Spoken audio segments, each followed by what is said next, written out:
శ్రీ పరమాత్మనే నమః.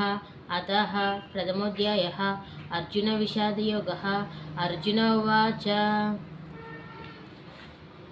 కులక్షయం ప్రణశ్యంతి కులధర్మా సనాతనః. ధర్మే నష్టే కులం కృత్సన్నం అధర్మో అభిభవత్యుత.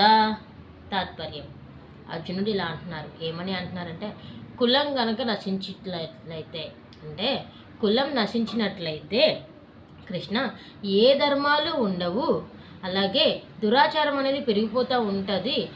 కులం ఎప్పుడైతే నశించుతుంది అంటే కులం యొక్క ధర్మం ఎప్పుడైతే నశిస్తుందో అప్పుడు ప్రతి సంఘంలో కూడా దురాచారం పెరిగిపోద్ది కృష్ణ అని చెప్పేసి చెప్తున్నారనమాట. ధర్మంగా ఉంటే కదండి, ధర్మంగా ఉంటే తప్పు చేసినా ఇది తప్పు ఇది ఒప్పు చెప్తాం ఎప్పుడు మనం ధర్మంగా ఉన్నప్పుడు. సో అటువంటి ధర్మమే లేనప్పుడైతే దురాచారం పెరిగిపోయిద్ది కదా కృష్ణ అని చెప్పేసి ఈరోజు శ్లోకంలో చెప్పారనమాట అర్జునుడు. ఇది ఈరోజు శ్లోకం యొక్క తాత్పర్యం. హరి ఓం ఓం ఓం. హరే కృష్ణ.